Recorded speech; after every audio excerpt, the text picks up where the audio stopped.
लालू यादव ने कहा है महाकुंभ को लेकर कि ये सब फालतू है। नहीं, महाकुंभ पहली बार आया है।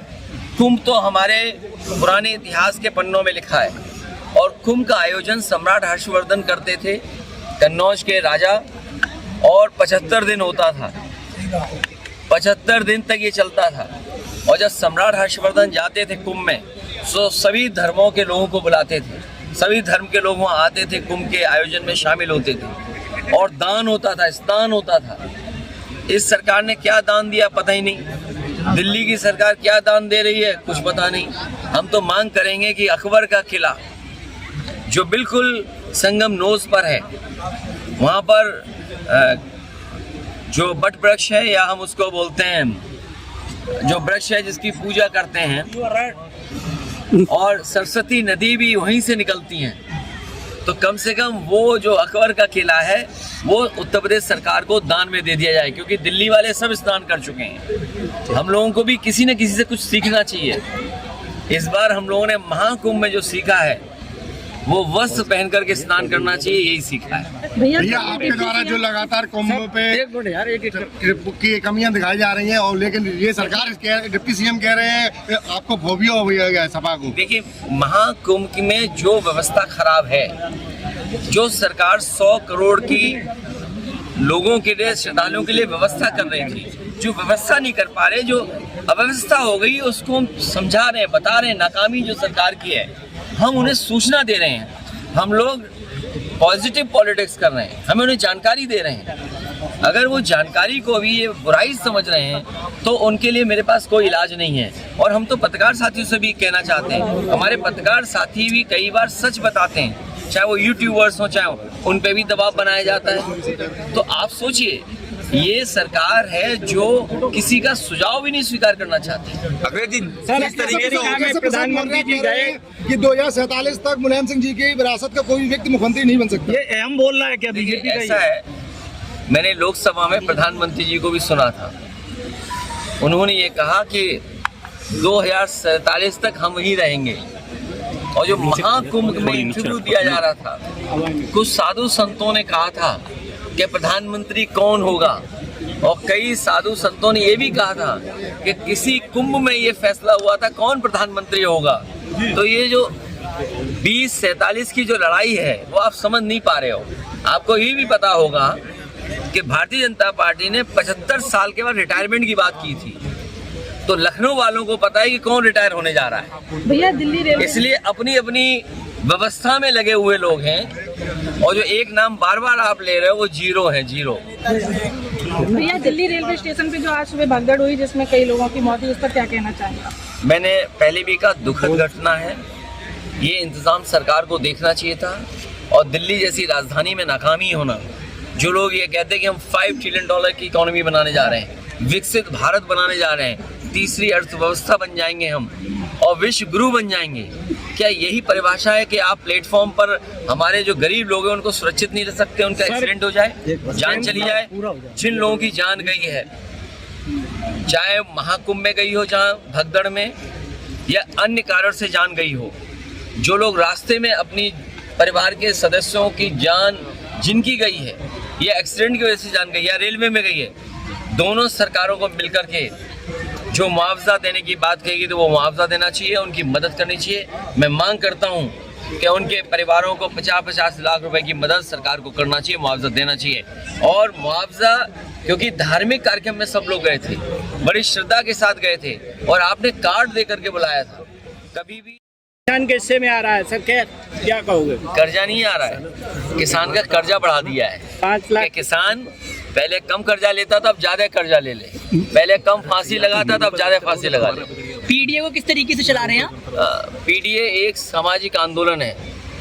पीडीए समाज के तमाम वो लोग जो बहुत पीछे रह गए राजनीति में भी और समाज के तमाम पायदानों पे, उनको सम्मान देने के लिए पीडीए का आंदोलन आगे बढ़ा रहे हैं। एक सबसे बड़ी बात, कांग्रेस के प्रदेश अध्यक्ष इटावा आए थे, उन्होंने कहा, हम लोगों ने जब पूछा गठबंधन को लेकर आपने अलग किया दिल्ली में, तो वो कह रहे थे हमारी वोट प्रतिशत बढ़ा है दिल्ली में, हम अकेले लड़ेंगे, हम आगे तैयारी। देखिए, कौन अकेले लड़ेगा, कौन साथ लड़ेगा, इंडिया गठबंधन रहेगा नंबर 1।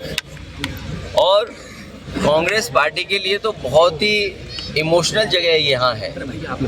किसी ज़माने में आपको पता होगा ए.ओ. ह्यूम ने कांग्रेस की स्थापना की थी। वो कांग्रेस जिसने आज़ादी की लड़ी थी। 1857 ए.ओ. ह्यूम कैसे भाग के गए वो कहानी में नहीं जाना चाहता हूँ। यहाँ पर इटावा में तमाम वो बिल्डिंग है, उनका घर, तहसील, आपका कोतवाली या स्कूल उन्हीं के अक्षरों से बना हुआ, ह्यूम के अक्षरों से बना है। तो ये इतिहास बहुत पुराना है। इंडिया गठबंधन रहेगा, हार जीत तो होती रहती है, लेकिन हार से सीखना चाहिए। इसलिए जो इंडिया गठबंधन का रुतबा बना था, हवा बनी थी, हरियाणा, महाराष्ट्र और दिल्ली के बाद थोड़ा बहुत रफ्तार कम हुई है, लेकिन उत्तर प्रदेश का जब चुनाव होगा तब तक आते आते रफ्तार इंडिया गठबंधन की बहुत बढ़ जाएगी। 27 में इंडिया गठबंधन के साथ ही चुनाव लड़ेंगे। समाजवादी पार्टी और इंडिया गठबंधन को साथ लेकर के चलेगी। ठीक है। डिप्टी सीएम का ये भी कहना है कि अखिलेश जी का थोड़ा स्वास्थ्य गड़बड़ है, उनको पहले अपना इलाज कराएं। देखिए, हम लोगों ने बड़े बड़े अस्पताल बनाए। सैफई का जो अस्पताल है वो यूनिवर्सिटी बन गई है। और मेरे सुनने में आया कि डॉक्टर्स बहुत अच्छे हैं। कुछ लोगों का इलाज अगर लखनऊ में ना हो पा रहा हो, उनका इटावा में बहुत अच्छा कर सकते हैं। और इटावा में भी अगर वो भी सैफई में, अगर सैफई में भी ना हो तो हमारे ये इटावा वाले खड़े वो इलाज कराना जानते हैं। इटावा के युवाओं के लिए क्या कहना चाहेंगे आप? हम चाहेंगे कि समाजवादियों की मदद करें, पीडीए से जुड़ें, नौकरी रोजगार और जो खुशहाली समाजवादी लेकर के आए थे इटावा के लिए। महिलाओं के लिए देखिए, कौन क्या कह रहा है, कौन क्या कह रहा है, सवाल ये नहीं है। सवाल सबसे बड़ा ये है कि इस समय भारत में सबसे बड़ा आयोजन अगर कोई हो रहा है तो महाकुंभ का आयोजन हो रहा है। और ये काबिलियत भारतीय जनता पार्टी की है। किसी भी महाआयोजन को और खासकर कुंभ को भैया या कोई भी कार्यक्रम होगा, नीचे करो भैया आईडी, कोई रूप दे सकता है तो वो भारतीय जनता पार्टी है। भारतीय जनता पार्टी अरे भाई किसी भी महाआयोजन को पॉलिटिकल लाभ कैसे लेना है, चाहे वो कल्चरल कार्यक्रम हो, चाहे कोई और ट्रेडिशनल फंक्शंस हो, और ये जो धार्मिक कार्यक्रम हो रहा है जिसका पूरे देश में प्रचार किया गया, महाकुंभ, भारतीय जनता पार्टी ने ऐसा प्रचार किया है कि पहले कभी कुंभ नहीं होता था। जब से भारतीय जनता पार्टी आई है तभी से कुंभ हो रहा है। 100 करोड़ साधु संत से लेकर के जो धर्म को समझना और जानना चाहते हैं उनके लिए हम इंतजाम और व्यवस्था करेंगे। लेकिन जो सबसे बड़ा जिस दिन स्नान होता है उसी दिन सरकार की पोल खुल गई। हर दिन हम सुनते हैं कि इतने लोगों ने स्नान किया, इतने लोगों ने डुबकी लगाई, और गिनती बढ़ती चली जा रही है। जो गिनती हम लोग समझ रहे हैं वो आज के बाद शायद 65 या 70 करोड़ लोग तक पहुंच गए होंगे। ये सरकार जानबूझ करके गिनती कम बता रही है, क्योंकि 60-70 करोड़ के इंतजाम की अगर कभी स्टडी होगी, मैनेजमेंट कैसे किया, उस आयोजन को कैसे किया, अगर उसकी स्टडी होगी तो इनकी पोल खुल जाएगी। और फिर ये जो डबल इंजन कहते थे कि हम डबल इंजन की सरकार हैं, दिल्ली के हादसे के बाद, दिल्ली की घटना के बाद ये डबल इंजन नहीं डबल ब्लंडर की सरकार बन गई है। सोचो कितने लोगों की जान गई। और सुनने में ये भी आया कि जो पत्रकार साथी अस्पताल में जाना चाहते थे उन्हें फौज से रोक दिया गया, कोई पत्रकार अंदर नहीं जा सकता है। यही याद कीजिए आप, जब पहले दिन भगदड़ हुई थी उस दिन भी पत्रकार साथियों को किसी को नहीं जाने दिया अंदर, जानकारी नहीं लेने दी।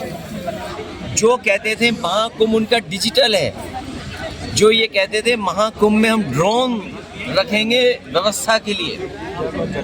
बताइए, जिन्हें गिनती 50 करोड़ 60 करोड़ की गिनती आती है वो ये डिजिट, ये आंकड़े नहीं बता पा रहे हैं कि कितने लोगों की जान गई है। वो सूची भी अभी तक नहीं आई है कि वो नाम क्या थे, किस जगह के रहने वाले थे। खोया पाया केंद्र भी खो गया है। बड़ी संख्या में लोग अपने परिवार के सदस्यों को ढूंढ रहे हैं। इसलिए भारतीय जनता पार्टी को कभी ऐसे स्तरों पे राजनीतिक रूप से काम नहीं करना चाहिए। उन्हें एक जिम्मेदारी के साथ एक परिवार के सदस्य की तरह काम करना चाहिए, क्योंकि किसी के पिता खोए हैं, किसी का बेटा खोया है, किसी के परिवार के और सदस्य उन्होंने खोए हैं। इसलिए परिवार की तरह व्यवहार होना चाहिए, उनको राजनीतिक व्यवहार नहीं होना चाहिए। ये जो महाकुंभ का आयोजन हुआ है, इससे ज्यादा व्यवस्था खराब नहीं हो सकती थी। आज भी ट्रैफिक जाम है, लोग प्रयागराज के जा नहीं पा रहे हैं, कहाँ जाएं? कई मौकों पर हाउस अरेस्ट रहे हैं। बहुत सारे बुजुर्ग अभी भी इस पुण्य आयोजन में या पुण्य महा आयोजन में जो महाकुंभ का कार्यक्रम उसमें शामिल नहीं हो पाए, स्नान नहीं ले पाए। इसलिए हमारा सरकार से निवेदन है कि महाकुंभ की और तारीख बढ़ाई जाए, जिससे हमारे बुजुर्ग लोग भी स्नान कर सकें। और हमारे बहुत सारे इटावा के पत्रकार भी अभी स्नान नहीं कर पाए हैं, इन्हें भी मौका मिल जाए। लालू यादव ने कहा है महाकुंभ को लेकर कि ऐसा